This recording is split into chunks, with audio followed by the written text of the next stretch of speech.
Hello dear friends, Namaste to all. Welcome to SPOC Educon Indian Polity live training program, A New Approach. Guys and girls, in the previous video also, I told you, every day 6 p.m. we conduct Polity live classes. Interested candidates, just please check the description once. There you will get the contact number and you can contact to us about classes.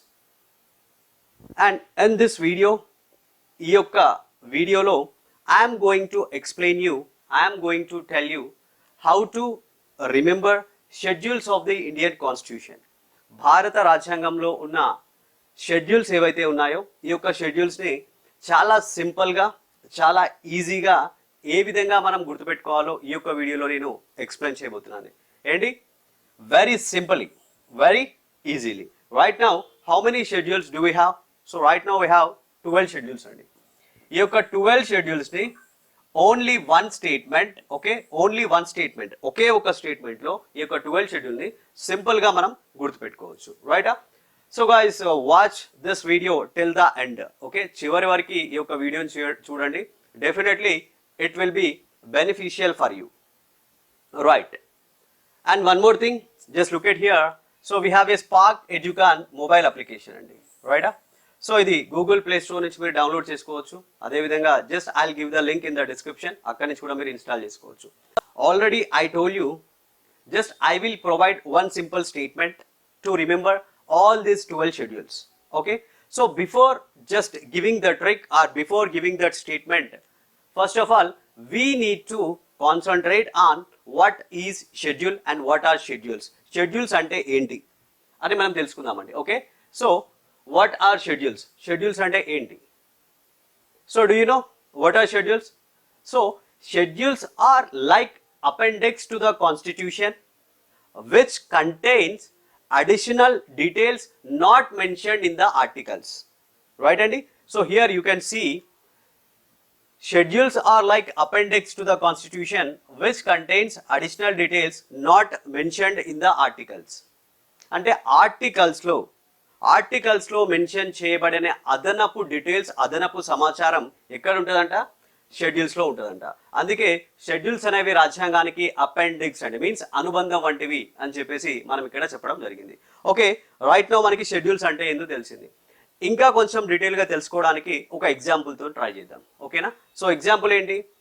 So that is article 246 class 1, 246 class 1 అండి. So ఇదేం చెప్తుంది?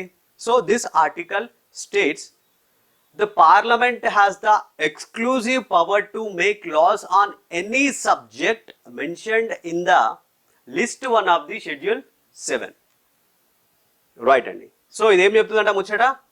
ఈ యొక్క పార్లమెంట్కి ఎక్స్క్లూజివ్గా అంటే complete authority ఉందంటండి, complete అధికారం ఉందంట. వేటిపైన?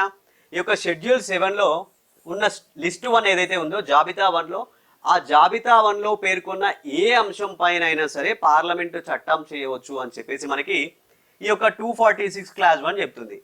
అంటే ఇక్కడ మనం ఏం అర్థం చేసుకోవాలి? What do we understand from here? List 1లో పేర్కొన్న అంటుంది. ఆ లిస్ట్ 1లో పేర్కొన్నది ఎక్కడ? షెడ్యూల్స్లో. రైట్ అండి? ఆ లిస్ట్ 1లో పేర్కొన్నది ఎక్కడ?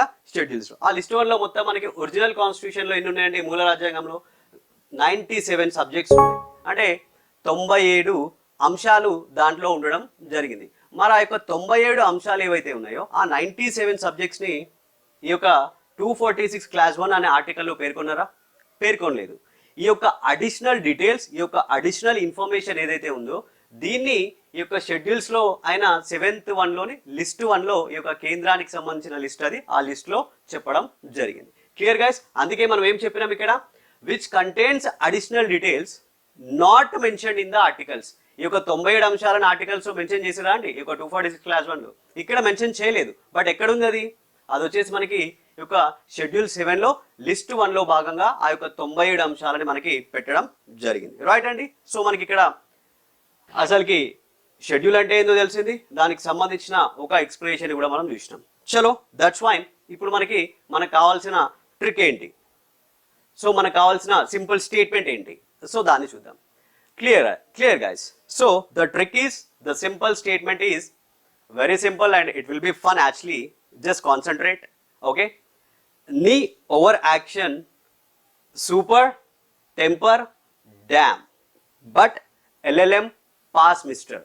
Very simple na? And I will tell you once again, please concentrate. Knee overaction, super, temper, damn.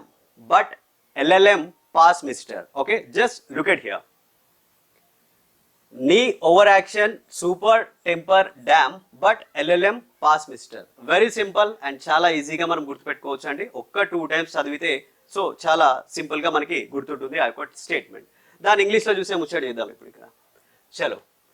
So నీ ఎన్ఈ అండి. నీ అంటే ఏంటి? ఎన్ఈ నీ. OA.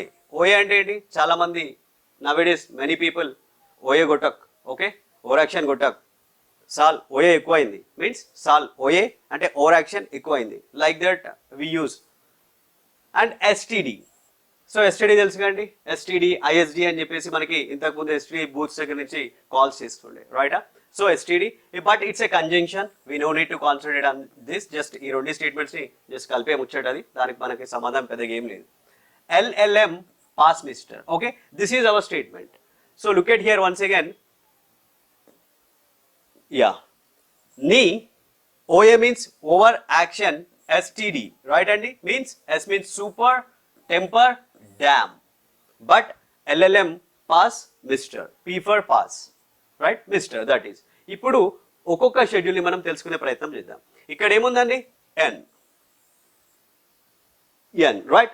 So N stands for names of the states and UTs. Okay, N stands for names of the states and UTs. Okay, అంటే రాష్ట్రాల పేర్లు, కేంద్ర పాలిత ప్రాంతాల పేర్ల గురించి మనకి ఈ యొక్క ఫస్ట్ షెడ్యూల్, మొదటి షెడ్యూల్ చెప్తుందండి. That means names of the states and their territorial jurisdiction and names of the UTs and their territorial jurisdiction. అంటే రాష్ట్రాల పేర్లు వాటి యొక్క భౌగోళిక సరిహద్దులకు సంబంధించి అండ్ కేంద్ర పాలిత ప్రాంతాల పేర్లు వాటి యొక్క భౌగోళిక సరిహద్దుల గురించి ఈ యొక్క ఫస్ట్ షెడ్యూల్ అనేది చెప్పడం జరుగుతుంది. Next one is that is E. Okay, so E ఉందండి. మరి ఈ ఏం చెప్తుంది? Second schedule, that is emoluments and allowances. Okay, emoluments and allowances. E stands for emoluments, allowances. Emoluments అంటే ఏంటండి? జీతాలు, భత్యాలు ఉంటాయి కదా. So provisions related to emoluments, allowances and privileges and so on. అంటే ఈ యొక్క జీతాలకి, భత్యాలకి, ప్రత్యేక హక్కులకి సంబంధించిన ప్రొవిజన్స్ ఏవైతే ఉన్నాయో ఇది మనకి ఈ యొక్క సెకండ్ షెడ్యూల్ అండి. రెండో షెడ్యూల్లో మనకి చెప్పడం జరుగుతుంది, రైటా? మరి ఎవరి యొక్క జీతం గురించి చెప్తుంది? మీ జీతం గురించి చెప్తుందా? నా జీతం గురించి చెప్తుందా? No, it's not like that. Okay, ఎవరి యొక్క జీతం గురించి చెప్తుందండి? సో లైక్ ప్రెసిడెంట్ యొక్క జీతభత్యాలకు సంబంధించి, గవర్నర్ యొక్క జీతభత్యాలకు సంబంధించి, and next speaker, deputy speaker of Lok Sabha వాళ్ళకి సంబంధించి, chairman, deputy chairman of Rajya Sabha వాళ్ళకి సంబంధించి, రాష్ట్రాల యొక్క ఈ యొక్క లెజిస్లేటివ్ అసెంబ్లీకి సంబంధించిన స్పీకర్, డిప్యూటీ స్పీకర్కి సంబంధించి, అండ్ లెజిస్లేటివ్ కౌన్సిల్కి సంబంధించిన చైర్మన్, డిప్యూటీ చైర్మన్కి సంబంధించి, and seventh one, so that is judges of the supreme court, and eighth one judges of the high court and CAG, controller and auditor general, right అండి. So ఈ విధంగా వీళ్ళకి సంబంధించిన అన్ని జీతభత్యాల గురించి ఈ యొక్క రెండో షెడ్యూల్ అయిన ముచ్చట్లో మనం చూడడం చేయొచ్చు. సో దిస్ ఈజ్ ఈ, right? N is completed and E is completed, guys. And next one is what? O. O means what? చెప్పాలి. O అంటే ఏందో తెలుసు కదా మీకు? తెలియదా? వెరీ సింపుల్ నా. O is oath and affirmation, right? Oath and affirmation. Forms of oath and affirmations అంటే ప్రమాణ స్వీకారానికి సంబంధించిన పద్ధతులు ఉంటాయి కదా. సో ఆ యొక్క ప్రమాణ స్వీకార పద్ధతులు అండి. క్లియర్? Oaths and affirmation. అరే ఇక్కడ రెండు కనిపిస్తున్నాయి మనకి, ఓత్ అని, అఫర్మేషన్ అని. So what is the different between oath and affirmation? ఏంటంటే ఆ యొక్క రెండింటి మధ్య డిఫరెన్స్ ఏంటి? రైట్, ఓత్ అంటే he స్వేర్స్ in the name of God, అంటే దేవుని యొక్క పేరు పైన ప్రమాణ స్వీకారం చేయడం అండి. ఓకేనా? దేవుని పైన అంటే ఇక్కడ రిలీజియస్ ఆస్పెక్ట్ అనేది మనకు అనిపిస్తుంది. సో అఫర్మేషన్ ఏంటంటే సెల్ఫ్గా, consciously, okay, in the conscience. So ఆయన యొక్క అంతరాత్మ సాక్షిగా ప్రమాణ స్వీకారం చేసేది ఏదైతే ఉంటుందో అది అఫర్మేషన్. సో దీంట్లో రిలీజియస్ ఆస్పెక్ట్ ఉంటుంది, ఇట్స్ ఏ నాన్ రిలీజియస్, ఓకేనా. సో ఈ విధంగా ప్రమాణ స్వీకార పద్ధతులకు సంబంధించిన అంశాలు మనం ఈ యొక్క 3వ షెడ్యూల్లో చూడవచ్చు. Clear? Very good. And next 4th one, 4th schedule అండి. So that is A. A ఉంది కదా, ఏముంది మరి అక్కడ? A stands for allocation of seats in the Rajya Sabha. A stands for what అండి? అలొకేషన్ ఆఫ్ సీట్స్ అంటే స్థానాలు ఏవైతే ఉన్నాయో వాటిని కేటాయించడము. అలొకేషన్ ఆఫ్ సీట్స్, మరి ఏడా స్థానాలు కేటాయించాలి? అలొకేషన్ ఆఫ్ సీట్స్ ఇన్ ఎక్కడ? సో దట్ ఈస్ రాజ్యసభ, ఓకేనండి. Allocation of seats in Rajya Sabha అంటే ఈ యొక్క రాష్ట్రాలకు సంబంధించి కేంద్రపాలిత ప్రాంతాలకు సంబంధించిన స్థానాలు రాజ్యసభలో కేటాయించడానికి సంబంధించిన పంచాయతీ ఏదైతే ఉందో, ముచ్చట ఏదైతే ఉందో దాన్ని మనం ఇక్కడ 4th షెడ్యూల్లో చూడొచ్చు అండి. So that is A, allocation of seats and Rajya Sabha. Very simple నా? Right. And next one, what is next one? That is S అండి. So it stand for what? S stands for scheduled areas and scheduled tribes, right. So scheduled areas and scheduled tribes ఏంటి మరి? ఈ యొక్క scheduled ప్రాంతాలు, scheduled తెగలకు సంబంధించిన ప్రాంతాలలో పరిపాలనకు సంబంధించి అక్కడ నియంత్రణకు సంబంధించిన అంశాలని మనం ఈ యొక్క షెడ్యూల్ ఏదైతే ఉందో ఈ యొక్క 5th షెడ్యూల్లో మనం చూడవచ్చు అండి, right. This is 5th schedule. Clear? And next T. T stands for tribal areas. Tribal areas, tribal అండి అంటే ఆదివాసీ ప్రాంతాలకి సంబంధించిన పరిపాలనా ప్రొవిజన్స్ని, ఆదివాసీ ప్రాంతాలకు సంబంధించిన అడ్మినిస్ట్రేటివ్ ప్రొవిజన్స్ని, పరిపాలనా ప్రొవిజన్స్ని మనం ఈ యొక్క 6వ షెడ్యూల్లో మనం చూడవచ్చు. Clear guys? Right. Especially in the states. ఏ స్టేట్స్లో? ఏఎం టీఎం అండి. 6వ షెడ్యూల్కి సంబంధించిన ఏ రాష్ట్రాల్లో? ఏఎం టీఎం అంటే అస్సాం, మేఘాలయ, త్రిపుర, మిజోరం. ఈ యొక్క రాష్ట్రాలలో ఈ యొక్క ట్రైబల్ ఏరియాస్కి సంబంధించిన పరిపాలనా అంశాలని మనం చూడవచ్చు, రైటా. That is T. T stand for tribal areas. That is the 6th schedule. So far we have discuss these schedule అండి. చాలా సింపుల్గా మనం గుర్తుపెట్టుకోవచ్చు. దట్ ఈస్ ఇప్పటివరకు నీ ఓఏ ఎస్టీ కంప్లీట్ అయిపోయింది and D is there. D is very simple. That is D stands for division of powers, okay. Division of powers అంటే ఏంటండి? అధికారాల విభజన. Division of powers between union and states అంటే కేంద్రానికి రాష్ట్రాలకి మధ్య అధికారాల విభజన ఏదైతే ఉంటుందో మనం చెప్పుకున్నాం అది ఇందాక. లిస్ట్ 1, లిస్ట్ 2, లిస్ట్ 3 అని చెప్పేసి అంటే కేంద్ర జాబితా, రాష్ట్ర జాబితా అండ్ కాంకరెంట్ లిస్ట్, ఉమ్మడి జాబితా. సో ఈ ముచ్చట్లన్నీ మనం ఎక్కడ చూడొచ్చు అంటే ఈ యొక్క అధికార విభజనకు సంబంధించి ఈ యొక్క ఏదైతే 7th షెడ్యూల్ అండి, ఇది 7వ షెడ్యూల్లో మనం చూడవచ్చు. Clear guys? సో ఇది పంచాయతీ ఇప్పటివరకు మనం మాట్లాడుకుంది. సో నీ ఓఏ ఎస్టీడీ. సో నీ over action, super, temper, dam. We complete that.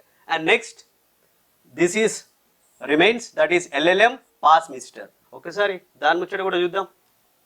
Right. ఇవి అయిపోయినాయి కదా. ఇక్కడ ఎల్ ఉంది. ఎల్ అంటే ఏంటండి? లాంగ్వేజెస్ రికగ్నైజ్డ్ అంటే భాషలు గుర్తించారంట, ఓకే. Languages recognised. ఎవరు గుర్తించారు భాషల్ని? మీరు గుర్తించారా? మీ ఇంటి పక్క వాళ్ళు గుర్తించారా? మీ ఇంటి ముందు వాళ్ళు గుర్తించారా? ఎవరు గుర్తించలే. లాంగ్వేజెస్ రికగ్నైజ్డ్ బై కాన్స్టిట్యూషన్ అంటే రాజ్యాంగం ద్వారా గుర్తించబడిన భాషల్ని మనం ఏడ చూడొచ్చు అంటే సో దట్ ఈస్ 8వ భాగం ఏదైతే ఉందో అక్కడ చూడొచ్చు అండి. క్లియర్? మరి రాజ్యాంగం ఫస్ట్ టైం అంటే మొదటగా 14 భాషల్ని గుర్తించింది, తర్వాతకి అవి 22 అయినాయండి. ఇప్పుడు ప్రజెంట్ ఎన్ని ఉన్నాయంటే 22 ఉన్నాయి, రైట్. So that is language recognised by constitution. ఏ భాగం? దట్ ఈస్ 8వ భాగం. And next another L is there, right. ఇంకో ఎల్ ఉందండి. ఇంకో ఎల్ ఏం చెప్తుంది? ల్యాండ్ రిఫార్మ్స్ అంటే భూ సంస్కరణల గురించి మనకు చెప్తుంది. ల్యాండ్ రిఫార్మ్స్, భూ సంస్కరణలు. రాష్ట్ర ప్రభుత్వాలు ఈ యొక్క రాష్ట్ర ప్రభుత్వాలు చేసే చట్టాలు, రాష్ట్ర ప్రభుత్వాలు చేసే రెగ్యులేషన్స్ ఏవైతే ఈ యొక్క ల్యాండ్ రిఫార్మ్స్ ని డీల్ చేస్తున్నాయో వాటికి సంబంధించిన ఈ యొక్క భూ సంస్కరణలు మనం ఇక్కడ చూడవచ్చు. అదేవిధంగా అబాల్యూషన్ ఆఫ్ ది దిస్ థింగ్ అండి. సో జమీందారీ సిస్టమ్ ఏదైతే ఉందో, సో జమీందారీ సిస్టానికి సంబంధించిన రద్దుకు సంబంధించిన అంశాలను మనం ఇక్కడ చూడవచ్చు. అదేవిధంగా పార్లమెంట్ చేసే ఇతర అంశాలు, సో పార్లమెంట్ చేసే ఇతర అంశాలు ఇవన్నీ కూడా మనకి ఈ యొక్క ల్యాండ్ రిఫార్మ్స్లో భాగంగా ఈ యొక్క 9th షెడ్యూల్లో భాగంగా మనం ఫైండ్ అవుట్ చేయవచ్చు. Clear guys, this is 9th one. And next M. M stands for what? Members, సభ్యులు. ఏ సభ్యులు? ఎం స్టాండ్ ఫర్ మెంబర్స్ అండి, సభ్యులు. మరి ఆ సభ్యులు ఎవరు? మీ ఫ్రెండ్సా? నా ఫ్రెండ్సా? నో, అట్లా కాదు ముచ్చట. ఎవరు ఆ మెంబర్స్ అంటే? So these members are like వాళ్ళు పార్లమెంట్ సభ్యులు కావచ్చు, స్టేట్ లెజిస్లేచర్స్ అంటే రాష్ట్ర శాసనసభకు చెందిన సభ్యులు కావచ్చు. వారి యొక్క డిస్క్వాలిఫికేషన్ అండి. Members disqualification of members. So disqualification, ఈ యొక్క మెంబర్స్ యొక్క డిస్క్వాలిఫికేషన్ అంటే ఏంటి? అనర్హత. Disqualification of members on the ground of defection. Defection అంటే ఏంటండి? ఫిరాయింపు, రైట్? ఆ పార్టీ ఫిరాయింపు. సో మెంబర్స్ యొక్క డిస్క్వాలిఫికేషన్ ఏ గ్రౌండ్ పైన అంటే ఈ యొక్క డిఫెక్షన్ అనే గ్రౌండ్ పైన. ఓకేనా? That is M. సో అది మనకి 10th షెడ్యూల్ చెప్తుందండి. Which schedule? 10th schedule. Clear? అర్థమైంది మీకు 10th షెడ్యూల్ ఏంటో? మెంబర్స్ యొక్క disqualification on the grounds of defection ఏది చెప్తుంది? 10వ షెడ్యూల్ చెప్తుంది. చలో, so far we have completed 10 schedules and only 2 are remaining, that is P and that is M. So pass. P for what? Pass. So LLM. LLM అంటే మీకు తెలుసు కదా. So LLB అయిపోయిన తర్వాతకి ఎల్ఎల్ఎం ఉంటుంది, పీజీ. సో సింపుల్, దాన్ని కూడా గుర్తుపెట్టుకోవడం పెద్ద కష్టమేం కాదు. So LLM pass. పాస్ కావాలంట LLM. So P stands for what? Panchayats అండి. Okay, so P stands for panchayats. So ఇక్కడ మనకి దిస్ ఈజ్ 11th షెడ్యూల్, 11వ షెడ్యూల్, పంచాయతీలు అనేది. Powers, authorities and responsibilities of panchayats. So పంచాయతీకి సంబంధించిన అధికారాలని, బాధ్యతలని మనం ఈ యొక్క 11th షెడ్యూల్లో చూడవచ్చు. Clear? And the last one mister. మిస్టర్లో ఏముంది కదా, మరి M stands for. M stands for what అండి?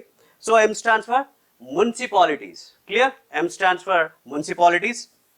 రైట్, సారీ ఇక్కడ షెడ్యూల్ ట్రైబల్స్ అని వచ్చింది. సో ఎం అండి, ఇది ఎం తీసుకోండి. So M stands for municipalities. Clear guys? M stands for municipalities. So municipalities యొక్క పవర్స్ గురించి, అధికారాల గురించి, మున్సిపాలిటీస్ యొక్క రెస్పాన్సిబిలిటీస్ గురించి మనకి ఈ యొక్క 12th షెడ్యూల్ అనేది చెప్తుంది. ఓకేనా? రైట్, ఇక్కడ ఎస్ వచ్చింది, ఎస్ కాదు. ఎం stands for municipalities. Clear guys? So ఇది ఈ యొక్క 12 షెడ్యూల్స్ని మనం చాలా చాలా సింపుల్గా గుర్తుపెట్టుకోవచ్చు అండి ఈ విధంగా. Clear guys? I think the statement is also very easy, once check it. So that is నీ over action super. Once again, I am telling you, knee overaction, super, temper, damn, but LLM, pass, mister. Clear? So that is the statement. Statement is very easy, and here also you can check it once. So this is the statement, guys, and NEOA, STD, LLM, P, mister. So knee overaction, super, temper, duper. Sorry, super temper, అక్కడ మీరు super temper duper అని పెట్టుకోండి, లేకుంటే super temper diaper అని పెట్టుకోండి. Whatever you want to put it, just put it there. Okay, so no worries. And next LLM, pass, mister. Any funny things నా, any funny things you can insert there. Right guys? ఇదే కాకుండా ఇంకా మీకు ఏమైనా ఇన్నోవేటివ్గా, క్రియేటివ్గా ఇంకేదైనా like as I told you before, నీ over action, super temper, diaper, it's not like that. So అట్లనే మీకు ఇంకేమైనా ఇన్నోవేటివ్గా థాట్ వస్తే అక్కడ మనకి కింద మెసేజ్ బాక్స్ ఉంటుంది కదండి, ఆ యొక్క బాక్స్లో మీరు జర టైప్ చేయండి. ఆ యొక్క ఇన్నోవేటివ్ థాట్ని నేను మీ పేరు పెట్టి ఎవరు ఇచ్చారు ఆ యొక్క ఇన్నోవేటివ్ థాట్, సో ఆ యొక్క స్టేట్మెంట్ ఇన్నోవేటివ్గా ఎవరు పెట్టారో వాళ్ళ నేమ్ మెన్షన్ చేసి ఇంకొక వీడియో కూడా చేసే ప్రయత్నం నేను చేస్తాను. ఓకేనా? And thank you guys. I hope this statement likes you and I hope this class likes you. And thank you so much. And we will meet in the next video. Until then, take care. Bye bye. Signing off.